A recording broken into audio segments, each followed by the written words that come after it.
తాకట్లో ఉన్న మీ బంగారాన్ని విడిపించి ఆ రోజు ఆన్లైన్ రేటుకి కొంటాం. Sharma gold company. నమస్కారం, వెల్కమ్ టు సుమన్ టీవీ. నేను గీతాంజలి. ప్రేక్షకులందరికీ శ్రావణ పూర్ణిమ శుభాకాంక్షలు.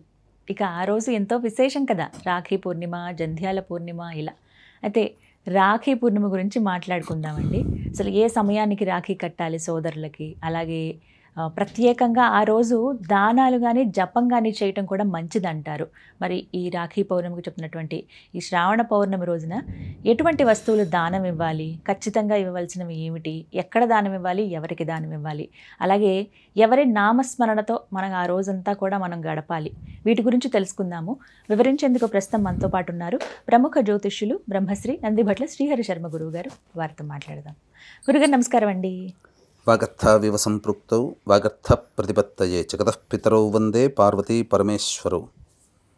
ఆదిత్యాయ చ సోమాయ మంగళాయ బుధాయ చ గురుశుక్రశనిభ్యశ్చ రాహవే కేతవే నమః. శృంగేరి జగద్గురు పీఠాధిపతులకి, కంచి పీఠాధిపతులకి నమస్కారములు తెలియజేసుకుంటూ కార్యక్రమాన్ని ప్రారంభిద్దాం. గురుగారు, శ్రావణ పూర్ణిమ శుభాకాంక్షలు మీకు. మీకు వీక్షించేటువంటి మన ప్రేక్షకులకి కూడా రక్షాబంధన సహిత శ్రావణ పౌర్ణమి శుభాకాంక్షలు.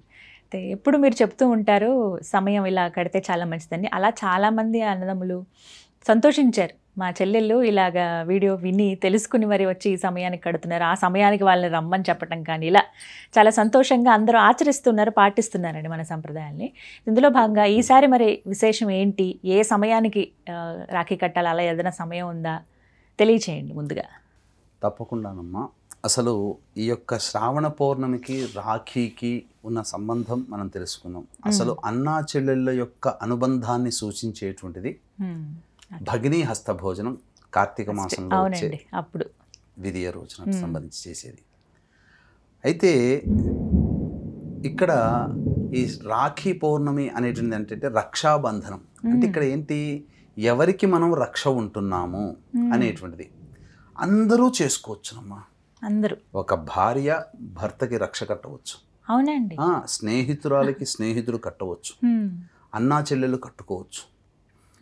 ఎవరైనా కానీ నేను నీకు అండగా ఉంటాను ఆపద సమయంలో, లేదా నేను కట్టేటువంటి దాని విధానం వల్ల నీకు జయం కలుగుతుంది అనే విధానంతో ఎవరైనా చేసుకోవచ్చు. గురుగారు, మరి ఇలా చెప్తున్నారు అందరూ ఎవరికైనా కట్టొచ్చు ఒక పద్ధతి ప్రకారంగా అంటున్నారు.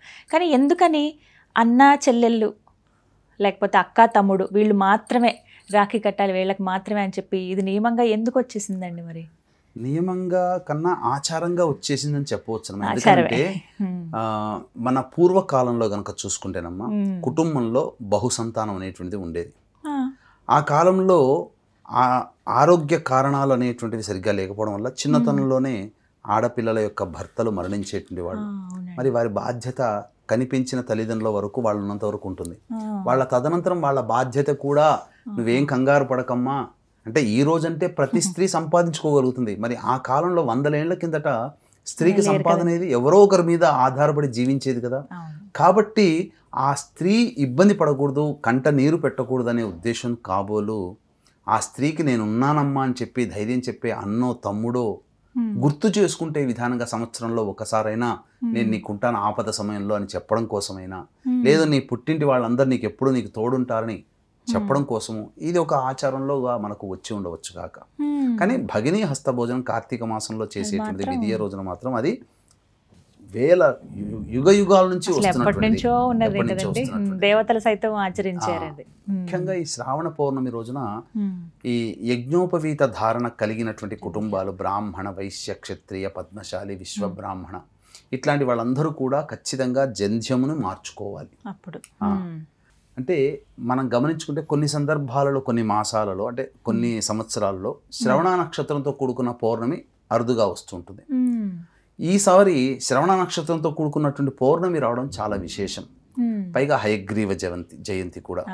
కాబట్టి ఆ రోజున హయగ్రీవుని యొక్క ఆరాధన విశేషంగా చేసుకోవాలి. ఎవరైతే విద్య కోసం పరితపించేటువంటి వాళ్ళు ఉంటారు, విద్యార్థులు కానీ, లేదా జ్ఞానం కావాలనుకునేటువంటి వాళ్ళు, లేదా విశేషించి దేవతానుగ్రహాన్ని సంపూర్ణంగా పొందాలి అనుకునేటువంటి వాళ్ళు ఇప్పుడు మనం చెప్పుకోబోయేటువంటి శ్లోకాన్ని కనీసం తక్కువలో తక్కువ 1008 సార్లైనా చేస్తే తప్పకుండా ఈ స్వామి యొక్క అనుగ్రహం కలుగుతుందమ్మా.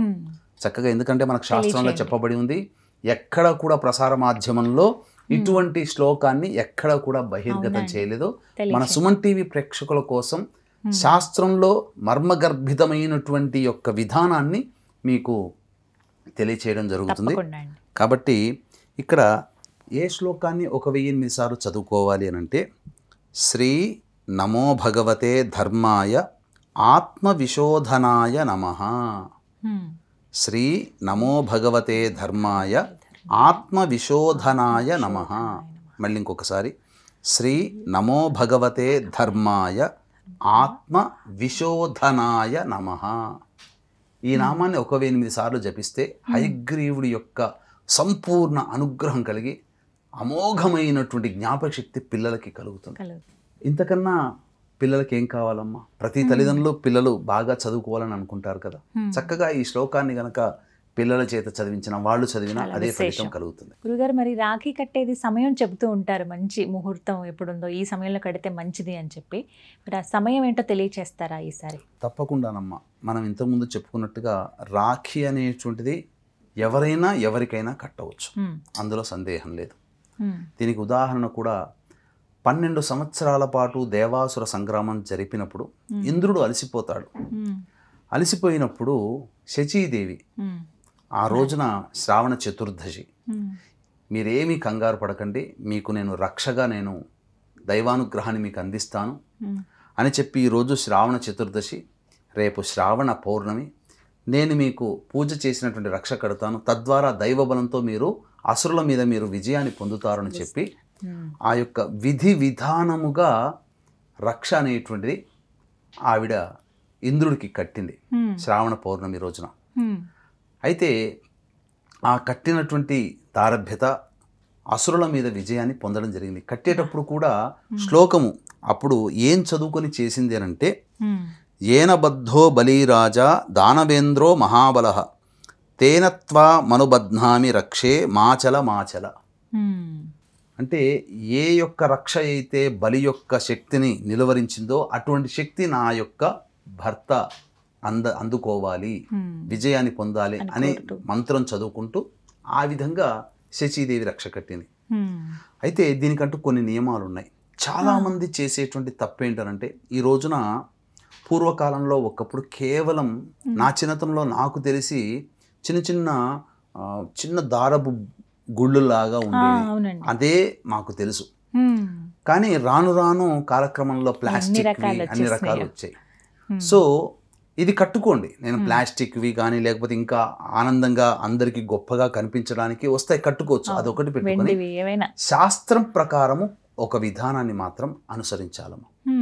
శ్రావణ పౌర్ణమి రోజున చక్కగా మంచి పట్టుదారంతో నేసినటువంటిది 9 ముడులు వేసినటువంటిదైనా కానీ, లేదా ఆ యొక్క వెండిని పెట్టుకున్నటువంటిదైనా కానీ, చక్కగా ఒక కలశం తీసుకొని కలశంలో నీళ్లు, తర్వాత దాని మీద మామిడాకులు, దానిపైన ఒక పూర్ణ పాత్ర, ఆ పాత్రలో కొన్ని బియ్యము, ఆ బియ్యం మీద 2-3 తమలపాకులు పెట్టి, ఏదైతే రక్ష కట్టాలని అనుకుంటామో ఆ రక్షని దాని మీద పెట్టి అప్పుడు రక్షకి పూజ చేయాలి. రక్షా పూజ జరిపించి షోడశోపచార విధానంగా పూజ జరిపి భద్రాకరణము లేని సమయంలో కట్టాలి. భద్రాకరణం ఉన్నప్పుడు ఎవరైతే రక్ష కడతారో కట్టినటువంటి వ్యక్తులకి ఆపదలు అనేటువంటివి వస్తాయి. కానీ దైవవశాత్తు ఈ సంవత్సరం మనకు భద్రాయోగము లేదు, భద్రాకరణము లేదు. అంటే ఇక్కడ సందేహం ఏంటంటే పౌర్ణమి మధ్యాహ్నం వరకే ఉంటుంది కదా అనేది. కాబట్టి మనం సమయం ఈ చెప్పినటువంటి విధానంగా ఆచరించి అప్పుడు సమయాన్ని కూడా తెలియచేస్తాను. వీక్షించేటువంటి ప్రేక్షకులు కూడా ఈ యొక్క శ్రావణ పౌర్ణమి ముందు వరలక్ష్మి వ్రతం అందరూ చేసుకుంటారు కాబట్టి ఈ యొక్క లక్ష్మీ అనుగ్రహం అందరికీ అందించాలనేటువంటి సదుద్దేశంతో షోడశ లక్ష్మీ దేవతల యొక్క హవన కార్యక్రమము, లక్ష్మీ మూలమంత్ర సంపుటిత లక్ష్మీ సూక్త హోమము, మరియు ఈ దశమహావిద్యలలో చివరిది లక్ష్మీ స్వరూపము కమలాత్మిక హోమములు, మేషమిథున కర్కాటక సింహ కన్య వృశ్చిక ధనసు కుంభమీన రాశుల్లో జన్మించినటువంటి వారికి సర్వదోష నివారణ పూజలు అనేటువంటివి జరిపించడం జరుగుతుంది. రాత్రి 9 గంటలకి కార్యక్రమం ప్రారంభమవుతుంది. సాయంత్రం 6 గంటల లోపల మీరు గోతనామాలు నమోదు చేసుకోవచ్చు.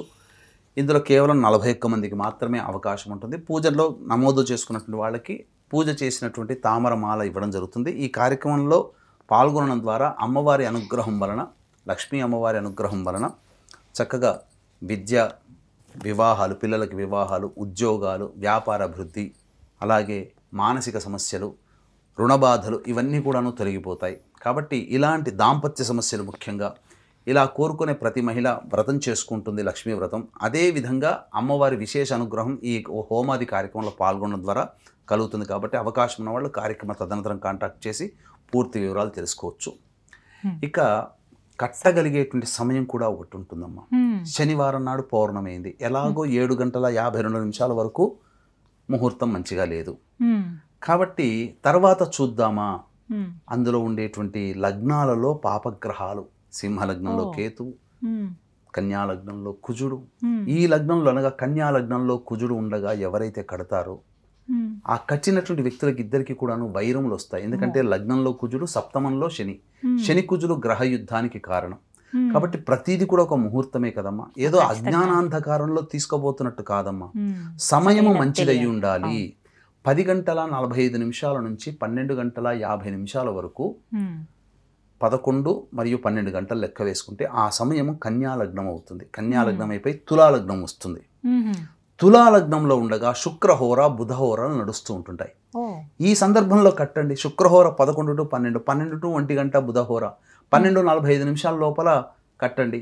ఎవరైతే మంచి కావాలి, ధనధాన్యాభివృద్ధి కావాలి, సుఖ సంతోషాలు, భోగభాగ్యాలు కావాలని అనుకుంటారో ఈ యొక్క శ్రావణ పౌర్ణమి రోజున ఈ చెప్పినటువంటి 10:45 నుంచి అనగా 11 నుంచి 12:45 లోపల కట్టండి. శుక్రహోర, బుధహోర, ఇంతకన్నా మంచి హోరలు ఏముంటాయమ్మా. లగ్నము తులాలగ్నం. ఈ తులాలగ్నాన్ని గురుడు వీక్షిస్తుంటాడు. అష్టమ శుద్ధి ఉంది. ఇంకా విశేషం ఏముందమ్మా, తులాలగ్నంలో ఉండగా అష్టమ శుద్ధి ఉంటుంది ముహూర్తానికి. అన్నిటికంటే ఇది చాలా మంది ఏదో రాఖీ కట్టడం అనేటువంటిది అంటుంటారు, కానీ ఎందుకోసం కడతారు? శచీదేవి తన భర్త అయినటువంటి ఇంద్రుడు విజయాన్ని పొందాలనే ఉద్దేశంతో కట్టింది. అదే భావన ప్రతి శ్రావణ పౌర్ణమి రోజున ప్రతి ఇంట్లో జరుగుతూ ఉంటుంది. ప్రతి వాళ్ళకి మంచి జరగాలి. కాబట్టి సమయము 11 నుంచి 12:45 లోపల చేసుకోవాలి. పౌర్ణమి ఎలాగో 1:38 వరకు ఉంది కాబట్టి ఇబ్బంది లేదు. అలాగే ఈ రోజున ప్రత్యేకంగా దానం చేస్తే మంచిదని విన్నాను గురువు గారు, ఇది ఎంతవరకు నిజం? ఎటువంటివి దానం ఇస్తే మంచిది, ఎవరికి ఇవ్వాలి అనేది కూడా తెలియచేయండి. అంటే ప్రధానంగా ప్రతి పౌర్ణమి రోజున మీరు అన్నట్టుగా అందరూ కూడా దానాది కార్యక్రమాలు అనేటువంటివి చేస్తూ ఉంటుంటారు. అయితే ఈ శ్రావణ మాసం పౌర్ణమికి ప్రత్యేకమైనటువంటి దానం ఏంటంటే దీపదానము చేయాలి. దీపదానం బ్రాహ్మణుడికి చేయాలి. అయితే ఈ దీపదానం చేసేటప్పుడు పూర్వకాలంలో, అంటే ఇప్పుడు ఇవన్నీ ఆచారాలన్నీ ఎప్పుడు కృతయుగం నాటివి. కృతయుగంలో బంగారం తప్ప వేరే వస్తువే, వేరే లోహమే లేదు. కాబట్టి అప్పటి నుంచి చెప్పుకుంటూ వస్తున్నారు. బంగారము, వెండి, ఇత్తడి, రాగి ఇట్లా చెప్పుకుంటూ వచ్చారు. శక్తి లేనివాడు గోధుమ పిండితోనైనా కానీ ప్రమిద చేసి ఆ ప్రమిదల్లో ఆవునేతి కానీ నల్ల నువ్వుల నూనె కానీ వేసి తదనంతరం 3 ఒత్తులు వెలిగించి అప్పుడు బ్రాహ్మణుడు తూర్పు వైపు చూస్తూ ఉండగా ఇచ్చేటువంటి వ్యక్తి ఉత్తరం వైపు ఫేస్ పెట్టి దానము గనక చేస్తే చాలా విశేషం. ఇలా 5 సంవత్సరాల పాటు ఎవరైతే మొదలుపెట్టి, ఈ సంవత్సరం మొదలుపెట్టి 5 సంవత్సరాలు ఎవరైతే చేస్తారో వాళ్ళకి భోగ భాగ్యాలకంటూ లోటు ఉండదు. ముఖ్యంగా స్త్రీలకి, అంటే దేవతా కాంతలు ఎంతటి సౌందర్యముగా ఉంటారో అంతటి సౌందర్యాన్ని పొంది మరుజన్మలో భర్త ప్రేమానురాగాలు సంపూర్ణంగా పొందే విధంగా జీవిస్తారు. కాబట్టి అవకాశం ఉన్నప్పుడు ప్రతి వివాహం కాని మహిళ, ఆ యువతి, వివాహమైన వాళ్ళు, అబ్బాయిలు, మహిళలు అందరూ చేసుకోవచ్చునమ్మా. ఆ దీపదానం అనేటువంటిది చేసేటప్పుడు మాత్రం ప్రధానంగా ఈ శ్లోకాన్ని చదువుకోమని మనకు శాస్త్రం చెప్పింది. అంటే దక్షిణతో కూడుకున్నటువంటి తాంబూలము దక్షిణతో కూడుకున్న విధానంగా ఉండంటే ఏదైనా శక్తి కొలది ఒక 50, 100, 500, 1000 వాళ్ళ ఇష్టం. సదక్షిణ సతాంబూల సభాదీపో యుముత్తమః అర్పితో దేవదేవస్య మమ సంతు మనోరథాః అనే శ్లోకాన్ని చదువుకుంటూ బ్రాహ్మణుడికి దానం ఇవ్వాలి. ఖచ్చితంగా 5 సంవత్సరాలు చేసిన పిదప వాళ్ళకి అనేక రకాలుగా యోగాలు కలుగుతాయి, అందులో సందేహం లేదు. మొత్తం మీద శ్రావణ పౌర్ణిమ ఏ విధంగా మేమందరం జరుపుకోవాలో చాలా చక్కగా చెప్పారండి. దానం కావచ్చు, అలాగే నామజపం కానీ హయగ్రీవ స్వామివారిది, అలాగే రాఖీ అసలు ఎప్పుడు కట్టాలి, ఎవరికి కట్టొచ్చు, అలాగే మంచిదా, ఏ టైంలో కట్టాలనేది చాలా చక్కగా వివరించారండి. ధన్యవాదాలు. సర్వం శ్రీ ఉమామహేశ్వర పరబ్రహ్మార్పణమస్తు.